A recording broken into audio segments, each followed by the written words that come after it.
2030 के दशक में लेबर क्राइसिस की गंभीरता को समझने के लिए हमें सबसे पहले लडाइट फैलेसी का इंटेलेक्चुअल ऑटोप्सी करना होगा। 200 सालों से इकोनॉमिस्ट्स इस टर्म का इस्तेमाल एक रिटोरिकल शील्ड की तरह करते आए हैं ताकि टेक्नोलॉजिकल अनएम्प्लॉयमेंट को लेकर पैदा हुई चिंताओं को दूर किया जा सके। ये तर्क अपनी सादगी में बहुत एलिगेंट था कि हालांकि मशीनें कुछ खास टास्क को खत्म कर देती हैं, लेकिन साथ ही वे प्रोडक्शन की कॉस्ट को कम करती हैं, एग्रीगेट डिमांड को बढ़ाती हैं और पूरी तरह से नए इंडस्ट्रीज को जन्म देती हैं जिनके लिए इंसानी देखरेख की जरूरत होती है। पावर लूम की वजह से बेरोजगार हुआ जुलाहा आखिरकार वो मैकेनिक बन गया जो उसे सर्विस करता था, या वो क्लर्क जिसने उससे बने टेक्सटाइल्स के सरप्लस को बेचा।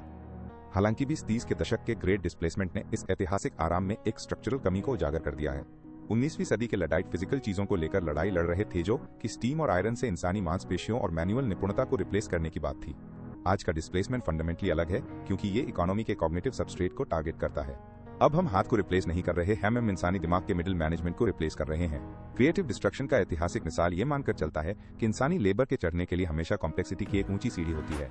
2030 में हम ये डिस्कवर कर रहे हैं कि उस सीढ़ी का एक टॉप है और एआई एजेंट स्वॉर्म्स पहले से ही वहां मौजूद है, हमारा इंतजार कर रहे हैं। कॉग्निटिव सब्स्टिट्यूशन पैराडाइम मौजूदा दौर की सबसे बड़ी खूबी रोबोट का वो ह्यूमनॉइड वाला मतलब नहीं, बल्कि एजेंटिक स्वॉर्म है। 2020 के दशक के स्टैटिक सॉफ्टवेयर के विपरीत, जिसे इंसानी प्रॉम्प्ट्स और सुपरविजन की जरूरत होती थी। 2030 के दशक की एआई इतनी ऑटोनॉमी के साथ काम करती है कि इंसानी दखल वाले वर्कफ्लो एक लायबिलिटी बन गए हैं। एक इंसानी सुपरवाइजर को एक सिंगल डिसीजन रिव्यू करने में जितना समय लगता है, उतने में एक ऑटोनॉमस एजेंट उसी टास्क के 10,000 इटरेशंस को एग्जीक्यूट, ऑडिट और ऑप्टिमाइज कर सकता है। ये स्किल बायस्ड टेक्नोलॉजिकल चेंज या एसबीटीसी का अंत है, जैसा कि हम इसे जानते थे। 20वीं सदी के अंत में एसबीटीसी हाई स्किल्ड वर्कर्स जैसे इंजीनियर्स, लॉयर्स और डॉक्टर्स को फेवर करता था, जबकि रूटीन मैनुअल लेबर को ऑटोमेट कर देता था। लेकिन मौजूदा लहर इंटेलिजेंस बायस्ड है। इसे इस बात से फर्क नहीं पड़ता कि टास्क मैनुअल है या सेरेब्रली से, बस इस बात से मतलब है कि क्या टास्क लॉजिक के जरिए एग्जीक्यूटेबल है, क्योंकि लॉजिक लेयर को कमोडिटाइज कर दिया गया है।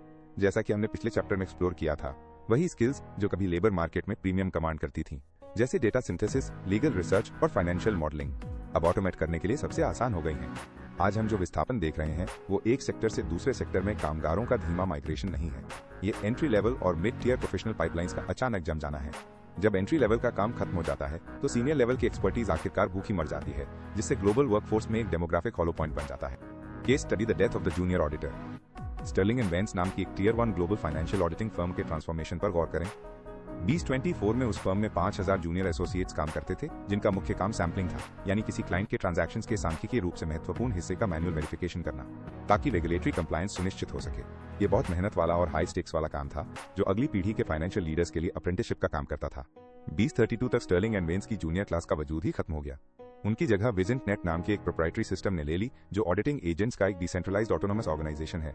विजिंट नेट सैम्पलिंग का इस्तेमाल नहीं करता, ये सीधे क्लाइंट के प्राइवेट ब्लॉकचेन और एंटरप्राइज रिसोर्स प्लानिंग सिस्टम्स पर बैठता है और रियल टाइम में टोटल ऑडिट करता है। क्लाइंट के ग्लोबल इंफ्रास्ट्रक्चर से गुजरने वाला हर एक सेंड ट्रांजैक्शन के समय ही tax jurisdiction, anti money laundering protocols और इंटरनल गवर्नेंस रूल्स के साथ क्रॉस रेफरेंस किया जाता है। जूनियर ऑडिटर किसी ज्यादा वैल्यू वाले काम में शिफ्ट नहीं हुए। ऐसा कोई ज्यादा वैल्यू वाला काम उपलब्ध ही नहीं था जिसके लिए 5,000 लोगों की जरूरत हो। जो काम बचे थे, यानी हाई लेवल स्ट्रेटेजिक नेगोशिएशन और एथिकल आज केस एडजुडिकेशन, उनके लिए सिर्फ 1 दर्जन सीनियर पार्टनर्स और कुछ प्रॉम्प्ट इंजीनियर्स की जरूरत थी। पिरामिड का बीच का हिस्सा सिर्फ छोटा नहीं हुआ, बल्कि पूरी तरह गायब हो गया। ये 2030 की सच्चाई है। हमने प्रोफेशनल सर्विसेज के एग्जीक्यूशन को इतना परफेक्ट बना लिया है कि इंसानी तत्व अब वैल्यू ऐड नहीं बल्कि लेटेंसी और संभावित गलती का जरिया बन गया है। लेबर थ्योरी ऑफ वैल्यू का पतन, ये हमें एक गहरे फिलोसॉफिकल और इकोनॉमिक चौराहे पर ले आता है।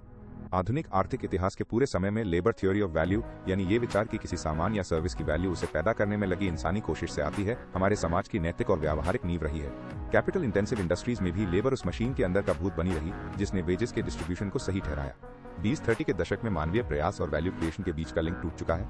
जब एक डेटा फर्स्ट कॉन्ग्लोमरेट एक ऑटोमेटेड सेंसर वेब और रीइंफोर्समेंट लर्निंग लूप का इस्तेमाल करके $1 बिलियन का प्रॉफिट कमाता है, तो उस वैल्यू का कितना हिस्सा लेबर को दिया जा सकता है? अगर जवाब 0 है तो धन वितरण का पारंपरिक तरीका यानी वेज अब अप्रचलित हो गया है। हम औसत ह्यूमन वर्कर की 0 मार्जिनल प्रोडक्टिविटी देख रहे हैं। एक हाइपर ऑप्टिमाइज्ड मार्केट में किसी प्रोसेस में एक और इंसान को जोड़ने की लागत अक्सर उस मार्जिनल बेनिफिट से ज्यादा होती है जो वे देते हैं। असल में कई सेक्टर्स में ह्यूमन टैक्स यानी benefits, office space, management overhead और इंसानी बातचीत की स्वाभाविक धीमी गति की लागत, एल्गोरिदम एफिशिएंसी के एज पर कंपटीशन करने वाली फर्म्स के लिए इंसानी श्रम को नेट नेगेटिव बना देती है। ह्यूमन सेंट्रिक रीस्किलिंग की फैलेसी। 2020 के शुरुआती दौर में पॉलिसी मेकर्स के बीच मास रीस्किलिंग की जरूरत एक लोकप्रिय बात थी। आइडिया ये था कि जैसे जैसे एआई टेक्निकल टास्क अपने हाथ में लेगा, इंसान एम्पैथी, क्रिएटिविटी और इंटरपर्सनल कम्युनिकेशन जैसे सॉफ्ट स्किल्स की तरफ शिफ्ट हो जाएंगे। यह मार्केट की ट्रेजेक्टरी को समझने में एक बड़ी भूल नहीं तो अति सरलीकरण जरूर साबित हुआ है। हालांकि एम्पैथी एक मानवीय गुण बना हुआ है, लेकिन एम्पैथी की मार्केट वैल्यू उस ग्लोबल वर्कफोर्स की जरूरतों को पूरा करने के लिए नहीं बढ़ी है जो अपनी जगह से हट गए हैं। आप 50 लाख रिटेल क्लर्क और 30 लाख ट्रक ड्राइवर्स को अचानक एम्पैथी बेस्ड रोल्स जैसे थेरेपी या हाई एंड हॉस्पिटैलिटी में नहीं बदल सकते बिना उन प्रोफेशंस के वेस्ट फ्लोर को गिराएं। इसके अलावा 2030 के दशक ने दिखाया है कि एआई एक ऐसी कंसिस्टेंसी और पेशेंस के साथ एम्पैथी को सिमुलेट कर सकता है जो इंसानों को थका देने वाली लगती है। AI driven elder care assistants और mental health chatbots soulful sense में इंसानों से बेहतर नहीं हैं, लेकिन वे काफी अच्छे हैं और इन्फिनिटली स्केलेबल हैं, जो कि इकलौता ऐसा मीट्रिक है जिसे एल्गोरिदम मार्केट पहचानता है। क्रिएटिव क्लास, जिसे कभी इंसानी आत्मा का सुरक्षित ठिकाना माना जाता था, उसकी हालत भी कुछ बेहतर नहीं है। 2030 के जनरेटिव सिस्टम्स सिर्फ आर्ट की कॉपी नहीं करते, वे कल्चरल ट्रेंड्स और कंज्यूमर प्रेफरेंसेस को ऐसी प्रिसीजन के साथ सिंथेसाइज करते हैं कि इंसानी इंस्पिरेशन एक रैंडम वॉक जैसा लगता है। जब एक फिल्म स्टूडियो किसी एक व्यूअर के बायोमेट्रिक रिस्पॉन्स डेटा के आधार पर एक हाई फिडेलिटी और पर्सनलाइज्ड मूवी जनरेट कर सकता है तो 1000 लोगों की प्रोडक्शन क्रू की जरूरत खत्म हो जाती है। क्रिएटिविटी का डेमोक्रेटाइजेशन तो हुआ है, लेकिन ऐसा करके उसे प्रोफेशनल क्रिएटर्स के लिए डिमोनेटाइज कर दिया गया है। विस्थापन की गति बनाम अनुकूलन की दर। 2030 के दशक और 19वीं सदी के बीच सबसे महत्वपूर्ण अंतर बदलाव की गति है। पहले औद्योगिक क्रांति के दौरान कृषि अर्थव्यवस्था से औद्योगिक अर्थव्यवस्था में परिवर्तन होने में 6 दशक यानी लगभग 3 पीढ़ियां लगी। इसने सामाजिक ढांचे को फैलने और खुद को फिर से बनाने का समय दिया।